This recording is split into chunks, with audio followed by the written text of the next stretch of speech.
Taille tôt, taille tard, mais taille en mars, dit le dicton jardinier. On est le 24 mars, c'est encore temps.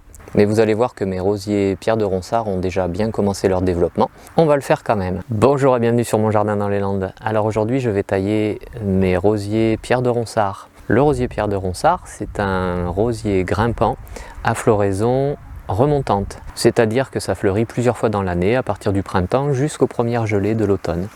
Et les rosiers Pierre de Ronsard de mon jardin, on va en voir un ici, c'est le premier, celui-là. On a affaire ici donc au premier rosier Pierre de Ronsard que j'ai planté au jardin. Ça fait entre 8 et 10 ans à peu près.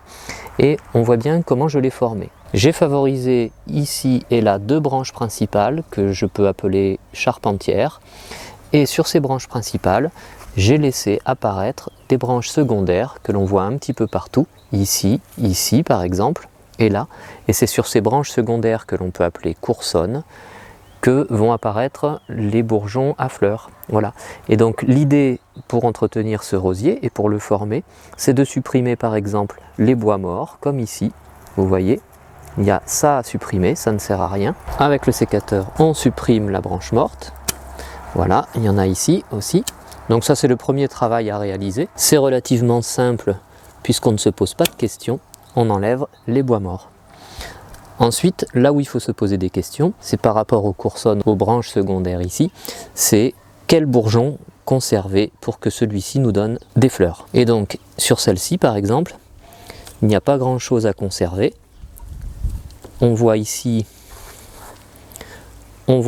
donc par exemple que les bourgeons ont donné déjà des feuilles. Je vais la rétrécir par exemple jusque là, de façon à ce que le bourgeon qui est ici me donne un bourgeon à fleurs ou une nouvelle branche qui, elle, en poussant et en montant comme ça, donnera de nouvelles branches et bourgeons à fleurs. Par exemple, sur cette coursonne ici, sur cette branche secondaire ici, ce que je vais faire, je vais supprimer toute la partie ici qui ne sert à rien et je vais conserver le bourgeon qui est là et surtout celui-ci, ce petit bourgeon latent qui lui normalement devrait se développer et nous faire une nouvelle branche. Et si l'on prend sur un plan plus large, on a ici donc une autre charpentière que j'ai laissé pousser jusqu'en haut là-haut.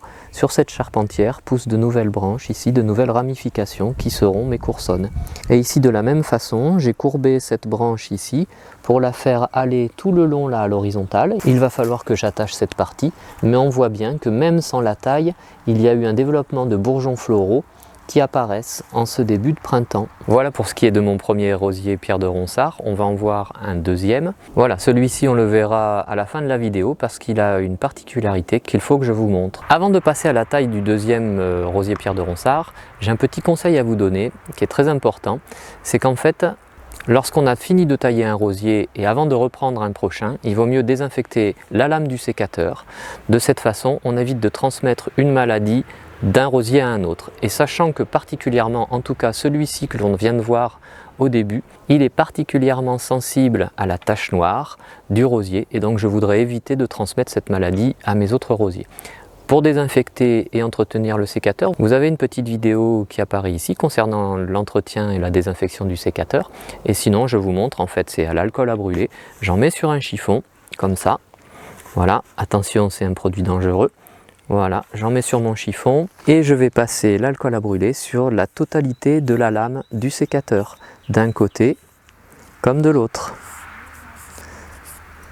Voilà, l'alcool à brûler est un bon désinfectant pour ce genre de problème. Voilà, et ça je vous conseille de le faire entre chaque taille. Donc comme je vous l'ai dit, nous on arrive au deuxième rosier Pierre de Ronsard de notre jardin. Celui-ci c'est une bouture du premier que l'on a vu. Vous pouvez voir la vidéo ici qui vous montrera comment bouturer les rosiers. Et donc on passe à sa taille de formation. Ce rosier en fait ça fait 1 an qu'il est planté ici, avant il était à un autre endroit et il ne poussait pas. Donc ça fait effectivement 1 an qu'il est là. Et maintenant il faut le former de façon à avoir toujours les fameuses branches charpentières dont je vous parlais. Ici, on a donc celle-ci, c'est la plus vieille branche ici. Elle a poussé doucement au détriment de celle-ci et celle-ci, si on le regarde bien, qui vont être les nouvelles branches charpentières et qui montent là-haut. Voilà. Je vais donc, au niveau de la formation de ce rosier, je vais donc favoriser les deux charpentières qui sont ici.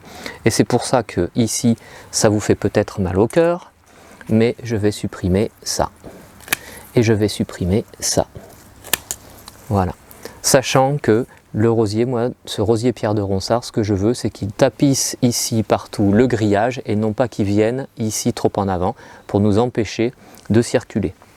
Voilà, donc pour cette année encore, je vais conserver cette première branche, mais je vais donc travailler sur les deux ici, et notamment le travail que je vais faire, ce n'est pas forcément un travail de taille, mais c'est plus un travail d'attachage, et donc je vais les attacher au grillage ici. Si on veut finir de tailler, par exemple ici, sur cette petite branche, on voit que le démarrage s'est fait ici, mais moi ce que je veux, c'est plutôt que ce soit ces bourgeons-là qui démarrent. Voilà, donc je vais supprimer cette partie de branche, et favoriser ces deux petits bourgeons, voire trois, puisqu'il y en a un autre ici. Je vais même supprimer ça, et ça qui est sec, ça n'a rien à faire là. Voilà, et maintenant ce que je vais faire, c'est que je vais essayer d'attacher ces deux branches charpentières, de façon à répartir la végétation à droite comme à gauche, et en hauteur. Pour attacher, j'ai de la ficelle ici, je l'approche du grillage ici et je vais maintenir avec cette ficelle, voilà, doucement. Ça va simplement lui permettre de se tenir droit. Voilà, on va couper proprement. Et si je voulais par exemple incliner cette branche, vous voyez cette branche, plutôt qu'elle parte vraiment à la verticale, je peux l'incliner de façon à ce qu'elle vienne plus à l'horizontale ici. Et c'est notamment la particularité que je veux vous montrer sur le prochain rosier que l'on va voir dans cette vidéo. Voilà, je l'incline ici comme ça. Parce qu'ici mon but n'est pas forcément de garnir la totalité de ce mur de grillage. Mais l'idée, c'est d'avoir de belles ramifications bien fleuries. Et par contre, la deuxième charpentière ici, je peux l'arquer ici par exemple. Et là, je vais lui donner une courbure à droite, ici, comme ça. Et ça va suivre le fil. Et voilà. Donc on va avoir des fleurs, ces bourgeons-là vont être à surveiller malgré tout. Et je vais ici maintenir de façon à ce qu'on soit à l'horizontale tout le long. Ça nous permet de voir le dernier rosier pierre de Ronsard que je voulais vous montrer et sa particularité. Alors voilà, le dernier rosier pierre de Ronsard dont je voulais vous parler, il a effectivement une particularité. On voit déjà dans un premier temps que je l'ai formé à la verticale avec ses différentes branches charpentières, notamment qui partent à la verticale ici. Je veux le former de façon à ce qu'il monte jusqu'à ce support ici, de façon à ce qu'ils se retrouvent tous les deux. Voilà, qu'ils se rejoignent. Et la particularité dont je voulais vous parler, que j'ai fait l'année dernière, c'est que j'ai courbé cette branche et je l'ai mise complètement à l'horizontale. Elle mesurait, vous voyez, elle fait pratiquement 2 mètres de long. Je l'ai courbée, on voit bien l'arcure ici. On voit bien l'arcure ici, ça ne l'a pas cassée. Mais par contre, le fait qu'elle soit à l'horizontale, ça la contraint à faire des boutons floraux ici, partout. Vous voyez, c'est assez impressionnant, il y en a partout à venir. La seule opération d'entretien que je dois faire sur cette branche, c'est supprimer les fleurs qui sont apparues au mois de novembre. C'est ces fleurs sèches ici. Donc là, je taille simplement juste après un bourgeon, comme ça, et je supprime ça. Cette vidéo est maintenant terminée. Si elle vous a plu, n'hésitez pas à mettre un petit pouce bleu pour liker, comme d'habitude. Si vous n'êtes pas abonné, n'hésitez pas à le faire en appuyant sur la cloche des notifications pour recevoir les prochaines vidéos que je publierai. Je vous remercie d'être passé me voir et à bientôt sur Mon Jardin dans les Landes. Au revoir.